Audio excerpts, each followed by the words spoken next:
Hi guys, welcome to Cricket Chat with Venkatesh. మన IPL team wise అనాలిసిస్లో last but not the least Lucknow Super Giants గురించి మాట్లాడదాం. Already LSG fans నా మీద గుర్రుగా ఉన్నారు, ఇంత లేట్ చేస్తారా లక్నోది అని చెప్పి.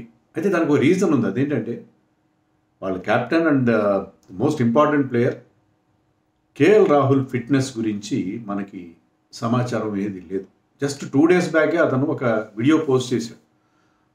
బ్యాటింగ్ చేస్తున్నట్టు, ఈవెన్ కీపింగ్ చేస్తున్నట్టు కూడా చేసి సూన్ అని మాత్రం పెట్టాడు ఇన్స్టాగ్రామ్ స్టోరీ. సో అతను త్వరలో టీంలో చేరబోతున్నాడని మనకి దాన్ని బట్టి మనం ఊహించుకోవాలి. అంతేగాని అలాంటి ఇంకా టీంతో చేరలేదు, ఫస్ట్ మ్యాచ్ ఆడతాడో లేదో తెలియదు. ఎందుకంటే ఆ మధ్య అతను లండన్లో తన క్వార్టర్సెప్ ఇంజరీ గురించి మళ్ళీ చెకప్కి వెళ్ళే ముందు హడావిడిగా ఒక ప్రైవేట్ ఒక రూమ్లోనే ఎక్కడో నికోలస్ పూరన్ని వైస్ కెప్టెన్గా అనౌన్స్ చేసి మరీ వెళ్ళాడు. సో ఇదంతా చూస్తుంటే అతని అవైలబిలిటీ కొద్దిగా క్వశ్చన్ మార్క్గా ఉంది కాబట్టి నేను డిలే చేశాను. సో ఏ టీమ్స్ విషయంలో మనకి ఫుల్ క్లారిటీ ఉందో, ఇంజరీస్ కానీ అవైలబిలిటీ కానీ, వాటిని ముందు చేసుకుంటూ ఆ ఆర్డర్లో వస్తొచ్చాను. అందుకే LSG last time for no other reason. LSG విషయానికి వస్తే నాకు ఒక సామెత గుర్తుకొస్తుంది, అంగట్లో అన్నీ ఉన్న అల్లుడు నోట్లో శని అని చెప్పి. ఎందుకంటే వీళ్ళ టీము ఆన్ పేపర్ అద్భుతంగా ఉంటుంది, all bases covered, all boxes ticked అనడానికి బెస్ట్ ఎగ్జాంపుల్గా ఉంటుంది. బౌలర్ మీద ఆల్రౌండర్స్ ఉంటారు, దాంట్లో స్పిన్ బౌలింగ్ ఆల్రౌండర్స్ ఉంటారు, సీమ్ బౌలింగ్ ఆల్రౌండర్స్ ఉంటారు, బిగ్ బిగ్ హిట్టర్స్ ఉంటారు వాళ్ళకి, like Stoinis, Nicholas Pooran, finishers కూడా వాళ్ళు. అండ్ పేస్ బౌలింగ్లో ఎక్స్ప్రెస్ పేస్ ఉండే ఒకప్పటి మార్కుడ్ అనుకోండి, లేకపోతే ఆవేష్ ఖాన్ అనుకోండి. అండ్ కాస్త స్కిల్ఫుల్గా లెఫ్ట్ ఆర్మ్ పేసర్ కావాలంటే మొహసిన్ ఖాన్ ఉన్నాడు. లైక్ మీకు you ask for it, you get it there. అది వాళ్ళకి లెఫ్ట్ హ్యాండర్స్ కూడా బోల్డ్ ఉన్నారు టీంలో, లెఫ్ట్ హ్యాండ్ బ్యాటర్స్ కూడా చాలామంది ఉన్నారు. సో ఆ టీంలో అంత బాగుండి కూడా దే ఆల్సో పర్ఫార్మ్ వెల్. ఆడింది 2 సీజన్లు కదా, 2 సీజన్లో కూడా పాయింట్స్ టేబుల్లో చూస్తే మీరు 3rd ప్లేస్కి వచ్చారు. 2 సీజన్లో చూడండి, ఒక సీజన్లో 9 మ్యాచ్లు గెలిచారు అవుట్ ఆఫ్ 14, అంటే అప్ టు లీగ్. 14లో 9 గెలిచారు, ఒకసారి 14లో 8 గెలిచారు. It's very good numbers. So ఎప్పుడు కూడా వాళ్ళు 3rd ప్లేస్ రావడం వల్ల ఎలిమినేటర్ ఆడారు. కానీ గమ్మత్ ఏంటంటే 2 సార్లు కూడా ఎలిమినేటర్లో వాళ్ళు ఓడిపోయారు. సో ఆన్ బోత్ అకేషన్స్ వాళ్ళు ఆడిన 2 సీజన్లో కూడా వాళ్ళకి result is one and the same. Points టేబుల్లో నెంబర్ 3లో ఫినిష్ చేయడం, తీరా ప్లే ఆఫ్స్లోకి వెళ్ళేసరికి తమ ఫస్ట్ మ్యాచ్లోనే బిచాన్ ఎత్తాడు. సో ఇది వాళ్ళకి, అంటే నాకేమనిపిస్తుందంటే అంతా బాగుంది, they are good but not good enough. ఆ ఎక్స్ట్రా పంచ్ ఏదైతే ఉందో to become a champion, to be more successful. So they are good. League స్టేజ్లో కూల్గానే దాటుకుంటున్నారు, ఎలాంటి హికప్స్ లేకుండా, మంచి నెట్ రన్ రేట్ అంతా బాగానే ఉంది. కానీ ఎప్పుడైతే ప్లే ఆఫ్స్కి వస్తున్నారో ఆ ఎక్స్ట్రా పంచ్ ఉండుంటే వాళ్ళు నెంబర్ 3లో కాకుండా నెంబర్ 2లోకి వెళ్ళి ఉంటారు. ఇంకో 1-2 మ్యాచ్లు వాళ్ళకి కాస్త టాప్లో ఫినిష్ చేసినకి ఒక్క win difference. So extra punch miss అవుతుంది. ఆ ఎక్స్ట్రా పంచ్ కనుక ఈసారి సాధిస్తే ఆ ఎలిమినేటర్ ఫినిష్ అనేది ఉండకుండా. ఇన్ఫ్యాక్ట్ లాస్ట్ సీజన్లో వాళ్ళ captain and important player KL Rahul, who has been very very consistent in IPL, అతను midway through they lost him through injury. అయినా సరే they manage to reach the playoffs. So అలాంటి టీమ్ ఇది. సో ఆ ఎక్స్ట్రా పంచ్ కనుక ఉంటే వీళ్ళు బ్రహ్మాండంగా వెళ్తారు. ఈసారి ఎక్స్ట్రా పంచ్ వస్తుందా అనేది మనం చూడాలి. సో వీళ్ళ పాస్ట్ పర్ఫార్మెన్స్ గురించి మనం మాట్లాడేసుకున్నాం. ఇంకా షెడ్యూల్ ఎలా ఉంది? షెడ్యూల్లో 24th వీళ్ళ క్యాంపెయిన్ స్టార్ట్ అవుతుంది. జైపూర్లో రాజస్థాన్ రాయల్స్తో ఆడతారు ఫస్ట్ మ్యాచ్. తర్వాత 30వ తారీఖున పంజాబ్ కింగ్స్ని హోస్ట్ చేస్తారు లక్నోలో వాళ్ళ హోమ్ గ్రౌండ్లో ఫస్ట్ మ్యాచ్ అది.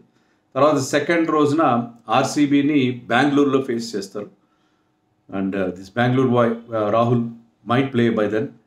7th రోజున గుజరాత్ టైటన్స్తో లక్నోలోనే ఆడతారు. So 2 home matches, 2 away matches ఉన్నాయి ఈ ఫస్ట్ షెడ్యూల్. ఇంకా షెడ్యూల్ రాలేదు, ఇప్పటికి వస్తుంది. మొన్ననే నోటిఫికేషన్ వచ్చింది, ఎన్నికల నగారా మోగింది అని అంటారు కదా, నగారా మోగింది కానీ మన ఐపీఎల్ నగారా ఇంకా మోగలేదు. సో దాని గురించి స్టిల్ వెయిటింగ్. సో షెడ్యూల్ ఇంకా రావాల్సి ఉంది, ఫుల్ షెడ్యూల్. ఇక ఆక్షన్ పిక్స్ ఎలా ఉన్నాయి చూద్దాం. వీళ్ళ ఆక్షన్కి ఏదో కాఫీలు తాగి టిఫిన్లు తిని వచ్చినట్టుగా ఉన్నారు. ఎందుకంటే వీళ్ళ దగ్గర పెద్ద అమౌంట్ కూడా లేదు, వాళ్ళ రిక్వైర్మెంట్ కూడా లేదు. ఐ థింక్ ఈ ఆక్షన్ పిక్స్లో మేబీ శివం మావి తప్పిస్తే మిగతా వాళ్ళు ఎవరు 11లోకి స్ట్రైట్ అవే వచ్చే అవకాశం లేదు. బ్యాకప్స్గా ఉండే ప్లేయర్స్ మాత్రమే తీసుకున్నారు. ఆల్రెడీ వాళ్ళ 11 సెట్ అయి ఉంది. శివం మావి కూడా ఆడతాడనేది పూర్తిగా చెప్పలేం. యష్ ఠాకూర్కి శివం మావి మధ్య ఒక టాస్అప్ ఉండొచ్చు. ఇద్దరిలో ఒక ఇండియన్ పేసర్ ఉండే అవకాశం ఉంది. సో ఇద్దరు ఫారిన్ ప్లేయర్స్ తీసుకున్నారు. దాంట్లో యాస్టన్ టర్నర్ ఆస్ట్రేలియన్, అతను ఎప్పుడో 2019లో మీకు గుర్తుండే ఉంటుంది. 2019లో before the world cup Australia team India వచ్చినప్పుడు ఈ played a couple of good knocks. అప్పుడు చాలా మంచి హాట్ ప్రాపర్టీగా ఉన్నాడు. తర్వాత he has fizzled out a bit. ఇప్పుడు కొద్దిగా అప్పుడప్పుడు మళ్ళీ ఆస్ట్రేలియాకి T20 ఇంటర్నేషనల్స్ ఆడుతున్నాడు. బట్ ఏదో అతన్ని ఒక బ్యాకప్గా తీసుకున్నారు. Like David Willey is a good selection. David Willey is an under rated cricketer. He can bowl left arm pacer, he can bowl with the new ball or with the depth. బ్రహ్మాండమైన talent అని చెప్పను కానీ useful allrounder. He can bat at number 5, number 6, RCBకి కూడా ఆడాడు గతంలో. So is a good player. David Willey is good pick actually. వాళ్ళ ఆల్రౌండర్స్కి ఎక్కువ ప్రిఫరెన్స్ ఇస్తారు కాబట్టి and he's will suit their requirement. Indian ప్లేయర్స్లో Shivam Mavi is a good selection actually. Shivam Mavi చాలా రోజులుగా ఇంజర్డ్ లిస్ట్లో ఉన్నాడు. లాస్ట్ ఆగస్ట్లోనే ఎప్పుడో ఆడతాను లాస్ట్ మ్యాచ్ ఆడాడు, డొమెస్టిక్ మ్యాచ్. అప్పటి నుంచి మరి ఎప్పుడు కోలుకున్నాడు, ఇప్పుడు ఫిట్గా ఉన్నాడో లేదో తెలీదు. ఫిట్నెస్ చూసుకున్నాక అతన్ని, ఎందుకంటే I think they paid him some 6 crores to get him. వాళ్ళు ఎక్కువ అమౌంట్ పెట్టింది అతని గురించి. హర్షిన్ కుల్కర్ని మొన్న అండర్-19 వరల్డ్ కప్ ఆడాడు. సీమ్ బౌలింగ్ ఆల్రౌండర్, మంచి భవిష్యత్తు ఉన్న కుర్రాడు, అతను కూడా తీసుకున్నారు. మణిమారన్ సిద్ధార్థ్, అతను సాయి కిషోర్ లాగానే is a left arm spinner from Tamil Nadu. TNPలో చాలా బాగా పర్ఫామ్ చేసిన ప్లేయర్. సో అతన్ని కూడా తీసుకున్నారు. అతను కూడా I think they spend some big amount, 2 crores 4 crores పెట్టారు. అండ్ మొహమ్మద్ అర్షద్ ఖాన్ గతంలో ముంబైతో ఉన్నాడు, ఢిల్లీకి కూడా ఆడినట్టుగా ఉన్నాడు. So you can bat, you can bowl a bit. So ఒక bits and pieces cricketer. So ఇది వాళ్ళ ఆక్షన్ పిక్స్. వీళ్ళ టీం ఎలా ఉంది, టీమ్ కాంపోజిషన్ మొత్తం, బ్యాటర్స్ ఎంతమంది ఉన్నారు, కీపర్స్, ఆల్రౌండర్స్ చాలా ఎక్కువ ఉన్నారు. సో బ్యాటర్స్లో వీళ్ళకి Devdutt Padikkal, Ayush Badoni and Ashton Turner. Devdutt Padikkal మీకు తెలుసు కదా, తన్ని ఆవేష్కాన్ని ఇచ్చేసి దేవదత్ పడిక్కల్ని తీసుకున్నారు. ఎందుకంటే ఈ సీజన్ నుంచి KL Rahul wants to play in the middle order. So Devdutt Padikkal ఓపెనర్గా పనికొస్తాడని అతన్ని తీసుకున్నారు. Padikkal and Rahul played together for Karnataka. So పడిక్కల్ని తీసుకున్నారు. Padikkal is in good form. మొన్న టెస్ట్ మ్యాచ్లో కూడా డెబ్యూ చేసి మంచి నాక్ చేశారు ధర్మశాల టెస్ట్లో. సో అది వాళ్ళ బ్యాటర్స్ ముగ్గురే ప్యూర్ బ్యాటర్స్ కనిపిస్తున్నారు. వికెట్ కీపర్స్ ముగ్గురు కూడా టాప్ క్లాస్ కీపర్స్ ఉన్నారు. Those who can play as batters actually వీళ్ళెవరు, Quinton de Kock, captain KL Rahul and Nicholas Pooran. బహుశా పూరన్ కీపింగ్ చేసే అవకాశం, డికాక్ కానీ కీపింగ్ చేయొచ్చు. బికాస్ ఆ క్వార్టర్సెప్ ఇంజరీ ఉంది కాబట్టి KL రాహుల్, రిషబ్ పంత్ లాగానే అతను కూడా కీపింగ్ అవాయిడ్ చేస్తే మంచిది. బట్ ఏంటంటే నేను కీపర్ బ్యాట్స్మెన్గా అతను ఇండియాకి ప్రూవ్ చేయదలుచుకున్నాడు, T20 వరల్డ్ కప్కి రెడీ కాదలుచుకున్నాడు కాబట్టి మరి అతను కీపింగ్ చేస్తాడని చూడాలి. బట్ అనవసరంగా గతంలో కూడా అతను కీపింగ్ చేయడం వల్లే అతని ఇంజరీ మళ్ళీ అగ్రవేట్ అయిందని కూడా మనకు వార్తలు వచ్చినాయి. చూడాలి who will keep the wickets అనేది, we have to wait and see. ఇక ఆల్రౌండర్స్లో దీపక్ హుడా ఉన్నాడు, కృష్ణప్ప గౌతమ్, కృణాల్ పాండ్యా. సో ముగ్గురు వెరీ గుడ్ ఇండియన్ ఆల్రౌండర్స్ ఉన్నారు. Kyle Mayers also bowls well with the new ball, good pacer to have in your team. Marcus Stoinis, of course, top class all-rounder. Prerak Mankad, another Indian all-rounder. He did well last year in a couple of matches. Yudhvir Singh Charak from Jammu Kashmir. Ithan kuda chala useful bowler. Can bowl very quick and also he bats well.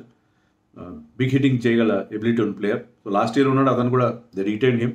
David Willey new edition and Arshin Kulkarni already మనం మాట్లాడుకున్నాం, and Mohammad Arshad Khan. So 10 మంది ఆల్రౌండర్లు కనిపిస్తున్నారు టీంలో. Pace బౌలింగ్లో Mayank Yadav still with the team, last time కూడా ఉన్నాడు. అలాగే మొహసిన్ ఖాన్ మళ్ళీ ఫుల్ ఫిట్నెస్ రీజైన్ చేశాడు. మరి 2 సీజన్ల క్రితం అతను చేసిన పర్ఫార్మెన్స్ని రెప్లికేట్ చేయగలుగుతా లేదు చూడ. యష్ ఠాకూర్ మొన్ననే రంజీ ఫైనల్ కూడా ఆడాడు for Vidarbha. Is good bowler, మంచి చేంజ్అప్స్ ఉన్న బౌలర్. మంచి చేంజ్ ఆఫ్ పేస్ చేయగల బౌలర్. అలాగే Naveen ul Haq, course that Afghanistan bowler Naveen ul Haq, Shivam Mavi and Shamar Joseph. ఎప్పుడైతే మార్క్వుడ్ ని విత్డ్రా చేశారో షమార్ జోసెఫ్ని తీసుకొచ్చారు. ఇది interesting selection. Shamar Joseph actually 2 T20 matches ఆడాడు ఇప్పుడు. అంటే అతను ఈ ఫార్మాట్ టెస్ట్ మ్యాచ్లో అదరగొట్టాడు. ఆస్ట్రేలియా మీద వెస్టిండీస్ సాధించిన సంచలన విజయంలో అతను సెకండ్ ఇన్నింగ్స్లో 7 వికెట్స్ తీయడం అదంతా మీరంతా తెలిసేవాడు. Shamar Joseph latest sensation from West Indies. అయితే ఈ ఫార్మాట్లో అతనికి 2 ఇంటర్నేషనల్స్ కాదు నేను చెప్పేది, 2 T20 మ్యాచెస్ ఆడాడు అతను. పెద్దగా ఈ ఫార్మాట్లో experience, but he has got that ability. అతను కనుక కొత్త coach Justin Langer and co ప్రాపర్గా మోల్డ్ చేస్తే ఈ సీజన్ కాకపోయినా నెక్స్ట్ సీజన్ అయినా వీళ్ళకి అంది వస్తాడు. It's interesting selection. I would like to see him bowl at least ఒక్క మ్యాచ్లో అతనికి అవకాశం ఇస్తే. లక్నో లాంటి స్లో పిచ్ మీద కాదు, when they play somewhere like in Wankhede అక్కడ అతన్ని ఆడిస్తే where the pitch will have some bounce. Or మొహాలీలో కూడా పేసర్స్కి అనుకూలంగా ఉంటుంది. అలాంటి పిచ్ మీద ఆడిస్తే I'm very much eager to see him in action. ఇక వీళ్ళ spinners of course that man Ravi Bishnoi, చిచ్చరపుడుగు రవి బిష్నోయ్ ఉన్నాడు. That old wily fox Amit Mishra ఉన్నాడు. అండ్ మణిమారన్ సిద్ధార్థ్ గురించి మనం ఆల్రెడీ చెప్తున్నాం. ఇది వీళ్ళ టీమ్ కాంపోజిషన్. లైక్లీ 11 నేను ఇచ్చాను, కానీ 1-2 చేంజెస్ నేనే అనుకుంటున్నాను. చూడండి, Devdutt Padikkal and Quinton de Kock, DDP and QDK open చేస్తారు. ఇద్దరు లెఫ్ట్ హ్యాండర్స్ కదా. బట్ రాహుల్ ఆల్రెడీ చెప్పాడు he's more comfortable at number 5.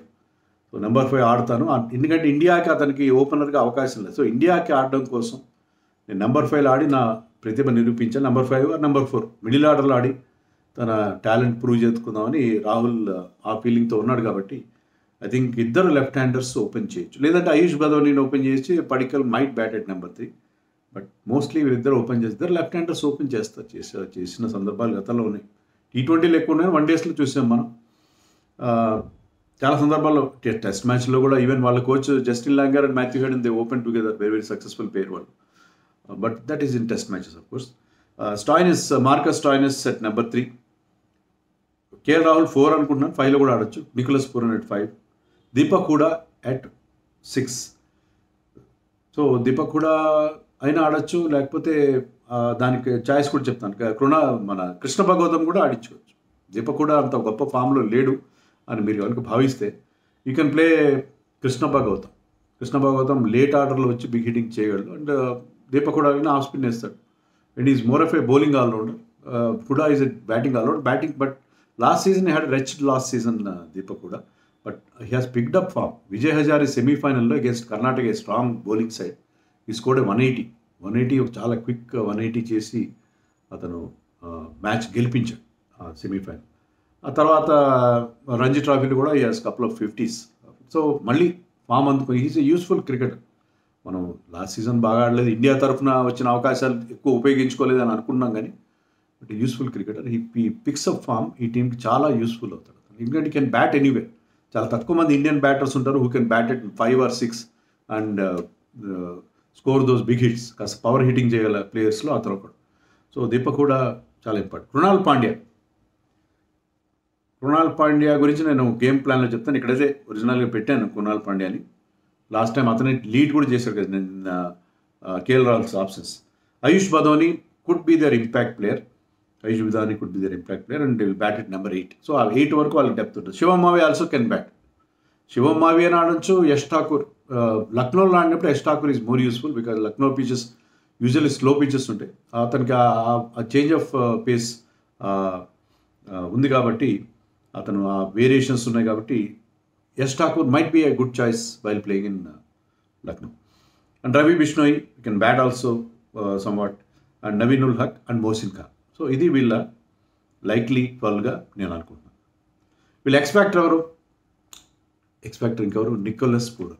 Nicholas Pooran మీకు చూడండి, అతను ఒక 400కు పైగా T20 side internationals T20 side వాటిలో అది స్ట్రైక్ రేట్ చాలా బాగుంది. 145 అంత స్ట్రైక్ రేట్ ఉంది. And last season for this franchise LSG strike rate was 172 or something. అంత మంచి స్ట్రైక్ రేట్తో అతను ఆడే ప్లేయర్. అతని సిక్సెస్ ఎన్ని ఉన్నాయి, 450 పైగా ఉన్నాయి. అతను ఆడిన 400 పైచిలకు T20స్లో 450 చాలా తక్కువ మంది, 10-12 మంది, డజన్ మంది కట్టుకుంటారు. క్రిస్ గేల్ అఫ్కోర్స్ 1000 పైగా సిక్స్లు కొట్టాడు. సో అతని six seating ability, play spin very well and is very good lower order batsmen, very very talent, highly talent. అందుకే 16 కోట్లు ఇచ్చి అతన్ని వీళ్ళు తీసుకున్నారు. గౌతమ్ గంభీర్ అనుకో kept lot of faith in him and he did not do badly last season. 2 games అతను single హ్యాండెడ్తో గెలిపించాడు. అతను స్టాయినిస్ కలిసి గెలిపించారు. So Nicholas Pooran is my expect. అలాంటి ప్లేయర్ మీ టీంలో ఉంటే ఎంత పెద్ద స్కోర్ని చేంజ్ చేయొచ్చు. అలాగే మీరు ఒక ప్లాట్ఫామ్ క్రియేట్ చేస్తే అతను వచ్చి బ్రహ్మాండంగా ఫినిష్ చేయగలడు. And is ability to play spin and is ability to play on slow wickets and is ability to clear the fence with least effort. So అతనికి ఉన్న ఎబిలిటీ 16 crores ఫుల్లీ జస్టిఫైడ్. చాలామంది అప్పట్లో comment చేశారు, but I think is a very very talented player. ఇక వీళ్ళ game plan ఎలా ఉండాలి? KL Rahul number 4లోనో number 5లోనో ఆడడం, అతను ఈ wants to make a statement. T20 world cup నేను పనికొస్తానని చెప్పదలుచుకున్నాడు. అంతేకాకుండా అతను నాకు అనిపించింది ఏంటంటే వైట్ బాల్ క్రికెట్లో when he plays down the order, middle ఆర్డర్లో ఆడినప్పుడు he bats with lot more freedom. అతను మనం చూసాం అటు T20లో అయినా వన్డేస్లో అయినా while playing in the middle order అది స్ట్రైక్ రేట్ వేరుగా ఉంటుంది. బహుశా ముందు ఆడినప్పుడు అతను ఏమనుకుంటాడంటే నేను ఓపెనర్గా వచ్చాను, నేను తొందరగా అవుట్ అయితే కష్టం అవుతుంది. కానీ ఎప్పుడైతే he comes in at a later time middle ఆర్డర్లో ప్లాట్ఫామ్ క్రియేట్ చేసి వచ్చిన తర్వాత అతనికి మెంటల్ బ్లాక్ ఉండదు. He will bat freely without any inhibitions. లోన్ అవుతాడేమో అని అనిపిస్తుంది దానికి. So I think is better off. అతను ఇండియా కోసం ఆడుతున్నాడా, టీం కోసం ఆడుతున్నాడని కాకుండా అతని ఎబిలిటీ ఫుల్గా రావాలంటే మేబీ కొన్నిసార్లు అవకాశం కూడా రాదు. మీకు ఓపెనర్గా ఆడినప్పుడు మీరు ఆరెంజ్ క్యాప్ రేస్లో ఉండొచ్చు, బౌలర్ రన్స్ చేయొచ్చు, because you will get lot of batting time, game time ఎక్కువ వస్తుంది. ఇక్కడ మీరు నెంబర్ 4, నెంబర్ 5 ఆడినప్పుడు ఒకసారి బ్యాటింగ్ రాదు, వచ్చినా కూడా లాస్ట్ 5 ఓవర్లో రావచ్చు, లేకపోతే 2 ఓవర్లోనే రావచ్చు. But I think is better of playing in the middle order. ఎందుకంటే ఈ టీంకి అంత మంచి బ్యాటింగ్ లేనప్పుడు ఉంది కాబట్టి, వాళ్ళకి ఛాయిసెస్ కూడా చాలా ఉన్నాయి కాబట్టి ఐ థింక్ మిడిల్ ఆర్డర్లో ఆడడమే కరెక్ట్ స్ట్రాటజీ అని చెప్పి నేను అనుకున్నాను. ఇంకోటి ఏంటంటే నేను ఇంతకుముందు చెప్పినట్టు Shamar Joseph is a talented guy. అతను ఏదో ఒక పాయింట్లో మీరు మ్యాచ్లో ఆడించారు. నేను చెప్పినట్టుగా అది where the pitch has some juice for the faster bowlers, అలాంటి చోట్ల ఆడించాను. తర్వాత కృణాల్ పాండ్యాని నేను లైక్ లెవెల్లో పెట్టాను, కానీ అతని నంబర్స్ లాస్ట్ సీజన్లో చూస్తే పెద్ద ఇంప్రెసివ్గా లేవు. Either with the bat or with the ball. బ్యాట్తో అయితే అతని స్ట్రైక్ రేట్ 113 ఎంతో ఉంది. అప్పుడు ముంబై ఇండియన్స్కి ఆడేటప్పుడు చివరిలో వచ్చి మెరుపులు మెరిపించేవాడు, మంచి ఫినిషింగ్ టచ్ ఇచ్చేవాడు, అలాగే with Pollard and his brother Hardik. కానీ ఇప్పుడు his progress is on the wane అన్నట్టుగా అనిపిస్తుంది. బౌలింగ్లో కూడా is going for runs, not picking up many wickets. So neither here not there అన్నట్టుగా ఉన్నాడు. లాస్ట్ టైం అంటే క్యాప్టెన్ కాబట్టి. ఇప్పుడు అతన్ని కాకుండా కృష్ణప్ప గౌతమ్ని మీరు యూజ్ చేసుకోవచ్చు. నేను దీపక్ హూడాకి చెప్పాను, even he can play him where there are so many left-handers. You can have Krishnappa Gautam because he's an off spinner and he can tonk the ball, he can hit those big hits. So లేదంటే మీరు మీ టీంలో bowl అంతా all round ability ఉంది కాబట్టి ఈ M Siddharth is a good specialist spinner, left arm spinner. So అతను ఆడించుకోండి. Krunal Pandey because he's an allrounder కాబట్టి అతన్ని కంటిన్యూ చేయడం వల్ల మీకు అతని నుంచి ప్రాపర్ అవుట్పుట్ రావట్లేదేమో నాకు అనిపిస్తుంది. సో ఇవే గేమ్ ప్లాన్లో వీళ్ళు చేయాల్సిన కొన్ని మార్పులుగా నేను భావిస్తాను. ఇక వీళ్ళ స్ట్రెంగ్త్స్ అండ్ వీక్నెసెస్ ఏమున్నాయి? వీళ్ళ స్ట్రెంగ్త్స్ అంటే బ్యాటింగ్, సూపర్ బ్యాటింగ్ లేకపోతే QDK కావచ్చు, కైల్ మేయర్స్ లాంటి ప్లేయర్ లాస్ట్ సీజన్లో 4 50s ఉన్నాయి అతనికి. మంచి స్ట్రైక్ రేట్ ఉంది, 140-150 స్ట్రైక్ రేట్ ఉంది. But they are unable to accommodate him in the 11. Quinton de Kock is a better player, చేయొచ్చు. క్వింటన్ డికాక్ పక్కన పెట్టి అతను కూడా ఆడించుకోవచ్చు. సో వాళ్ళకి అంత మంచి లైనప్ ఉంది. Devdutt Padikkal is in great form. Of late Ranji ట్రోఫీలో కానీ టెస్ట్ మ్యాచ్లో ఆడినప్పుడు కానీ మంచి ఫామ్లో ఉన్నాడు. And nowadays is scoring quickly also. ఇంతకుముందు అతనికి స్ట్రైక్ రేట్ మీద క్వశ్చన్ మార్క్స్ ఉండే. అండ్ కేఎల్ రాహుల్ కానీ, Stoinis, Nicholas Pooran, followed by Deepak Hooda, Krunal Pandya లేకపోతే వాళ్ళకి బౌలంత చాయిస్ కూడా ఉంది. And Ayush Badoni is a pocket rocket, అతను కూడా మంచి బిగ్ హిట్స్ కొట్టగలడు. అతను కూడా ఈ మధ్య రంజీ ట్రోఫీలో కూడా మంచి రన్స్ చేశాడు ఢిల్లీ తరఫున. సో ఐ థింక్ ఈ టీంకి ఉన్న మేజర్ స్ట్రెంత్ ఏంటంటే వాళ్ళ బ్యాటింగ్ చాలా చాలా బాగుంది. టీంలో ఆల్రౌండర్స్ ఉన్నారు. దానివల్ల మీకు ఎప్పుడు బౌలింగ్లో ఒక 7 ఆప్షన్స్ ఉంటాయి, ఇంక్లూడింగ్ ఇంపాక్ట్ ప్లేయర్ ఉన్నా లేకపోయినా వీళ్ళకి ఆప్షన్స్ ఉంటాయి. బ్యాటింగ్లో కూడా డెప్త్ వీళ్ళకి రావడం నుంచి. సో 10 మంది ఆల్రౌండర్స్ మనకు తెలియరు. ఇన్ఫ్యాక్ట్ ఈవెన్ ఆస్టన్ టర్నర్ నేను బ్యాటర్స్లో వేసాను, he bowls good of spin also. So ఒక 11 ఒక ఆల్రౌండర్స్తో ఒక 11 తయారు చేయగల కేపబిలిటీ ఉన్న టీం ఇది. సో అంత మంచి ఆల్రౌండ్ ఎబిలిటీ, అన్ని ఛాయిసెస్ ఉన్నాయి. అది వీళ్ళకి ఉండే మరొక మంచి ఇది మనం చెప్పుకోవాలి. తర్వాత అన్నిటికంటే ముఖ్యం ఏంటంటే the presence of 2 match winners, తిరుగులేని మ్యాచ్ విన్నర్స్ వీళ్ళు. లాస్ట్ టైం మీరు చూడండి, బెంగళూరులో ఆర్సీబీతో జరిగిన మ్యాచ్లో RCB score 212 runs first batting చేసి. వీళ్ళిద్దరు కలిసి దాన్ని, అంటే లాస్ట్ బాల్ ఫినిష్ వచ్చింది, బట్ ముందు స్టాయినస్ ఒక ఎక్స్ప్లోజివ్ నాక్ ఆడితే పూరన్ వచ్చి 19 బాల్స్లో ఎంతో 60 కొట్టాడు, 62 ఎంతో, 300+ స్ట్రైక్ రేట్తో. సో వాళ్ళు ఆ పెద్ద స్కోర్ని ఈజీగా చేజ్ డౌన్ చేశారు. దేవర్ రెడ్యూస్ టు 24 for 3 ఎంతో ఇనీషియల్. చాలా టపటపా వికెట్లు పడ్డాయి. అయినా కూడా వీళ్ళిద్దరూ కలిసి, అలాగే పంజాబ్తో కలిసి వీళ్ళిద్దరూ ఇలాగే ఇద్దరు పార్ట్నర్షిప్, మళ్ళీ ఇద్దరు కలిసి రెచ్చిపోయి ఆడి 257 చేశారు. సో వీళ్ళిద్దరి ప్రజెన్స్ ఈ టీంకి చాలా ఇంపార్టెంట్. వాళ్ళిద్దరు కనుక ఫామ్లో ఉంటే ఈ team can think of winning the title also. అంత వాళ్ళిద్దరు కనుక అలాంటి టెరిఫిక్ ఫామ్లో కనుక ఉంటే, ఎందుకంటే వాళ్ళకి స్టడీయింగ్ ఇన్ఫ్లుయెన్స్ చేయగల క్వింటన్ డికాక్ కానీ, కేఎల్ రాహుల్ కానీ, దేవదత్ పడిక్కల్ కానీ ఉన్నారు. సో వాళ్ళకి ప్లాట్ఫామ్ క్రియేట్ చేస్తే వీళ్ళిద్దరు వచ్చి దాని మీద బ్రహ్మాండంగా ఒక బ్రహ్మాండమైన స్ట్రక్చర్, ఒక భవంతిని నిర్మించగలరు. స్టార్టింగ్ అయితే అలా చేంజ్ చేసేటప్పుడు ఎంత పెద్ద స్కోర్ అయినా వీళ్ళ ముందు చిన్నబోతుంది. సో అంత ఎబిలిటీ ఉన్న explosive and destructive pair of batsmanship అక్కడ మనకు కనిపిస్తుంది. సో అందుకని అది వీళ్ళకి ప్రధానమైన స్ట్రెంత్గా నేను చెప్తాను. వీళ్ళ లోపాలు ఉన్నాయి. బౌలింగ్లో ఎప్పుడైతే మీకు ఆవేష్ ఖాన్ని ట్రేడింగ్ చేయడం, కోర్స్ దేవదత్ పడిక్కల్ వాళ్ళకి రిక్వైర్మెంట్లో అవసరం, ఒక ఇండియన్ బ్యాటర్ అవసరం వాళ్ళకి. బట్ ఆవేష్ ఖాన్ ఇప్పుడే మళ్ళీ ఫామ్ అందుకుంటున్న టైంలో, last season it didn't have a great season, but ఇప్పుడు మళ్ళీ అతను ఫామ్లో కానీ ఇండియా కూడా ఆడుతున్నాడు. ఇప్పుడు అతనికి ఇచ్చేయడం అనేది దానివల్ల వీకేందా. మార్క్వుడ్ కూడా has got pace, wonderful pace. So వాళ్ళిద్దరూ లేకపోవడంతో బౌలింగ్ అంతా ఇప్పుడు ఎఫెక్టివ్గా, పేస్ బౌలింగ్ ముఖ్యంగా అంత ఎఫెక్టివ్గా అనిపించట్లేదు. ఆవేష్ వుడ్ లేకుండా Mohsin Khan was not the same. Mohsin Khan last సీజన్లో కొన్ని మ్యాచ్లు ఆడాడు. మొదటి సీజన్లో 2022లో ఆడిన మొహసిన్ ఖాన్ మనకి లాస్ట్ సీజన్లో కనబడలేదు. అందుకే వీళ్ళ పేస్ బౌలింగ్లో కాస్త Naveen ul Haq is good but not excellent, బ్రహ్మాండం అని చెప్పే పరిస్థితి లేదు. సో వీళ్ళు పేస్ బౌలింగ్లో కొంత వీక్నెస్ అనేది నాకు కనిపిస్తుంది. ఇండియా బ్యాకప్స్ కూడా లేరు. ఇప్పుడు ఎవరికైనా ఇంజరీ అయినా ఏమైనా, మీకు ఆయుష్ బదోని తర్వాత ఎవరున్నారు బ్యాకప్స్ లేరు అక్కడ. ప్రేరక్ మన్కడ్ని ఆడించుకోవాలి, లేకపోతే కొత్త కుర్రాళ్ళు ఏమన్నా ఆడించుకోవాలి. వీళ్ళకి ప్యూర్ బ్యాటర్స్లో బ్యాకప్ లేదు. ఇండియన్ ప్లేయర్స్లో బ్యాకప్స్ చాలా తక్కువ కనిపిస్తుంది. సో ఇవి వీళ్ళ లోపాలు. Otherwise team is very very good. So winning chances ఏంటంటే, yes their winning chances are very good. మళ్ళీ ప్లే ఆఫ్స్కి రాగల ఎబిలిటీ ఉంది, ముఖ్యంగా వాళ్ళిద్దరు ఫామ్లో ఉంటాయి. పూరన్ అండ్ కోర్స్ స్టాయినిస్ వాళ్ళిద్దరు ఫామ్లో ఉంటే వీళ్ళకి తిరుగు ఉండదు. అయినా కూడా రాహుల్ కూడా అతను he wants to prove himself as a big hitter with good strike rate. Last year అతను ఆడిన 8-9 మ్యాచ్లో స్ట్రైక్ రేట్ చాలా పూర్గా ఉంది. Last year Rahul was a shadow of himself, 113 అంతా ఉంది స్ట్రైక్ రేట్. కానీ ఈసారి మంచి స్ట్రైక్ రేట్తో ఆడగలడు. And he always very consistent. So Rahul prove చేస్తూ Devdutt Padikkal, Quinton de Kock now is playing only few formats. I think is only playing T20s if I'm not wrong. So వీళ్ళందరూ ఉన్నారు కాబట్టి వీళ్ళ బ్యాటింగ్లో ఆ ఫైర్ పవర్ బ్రహ్మాండంగా ఉంది.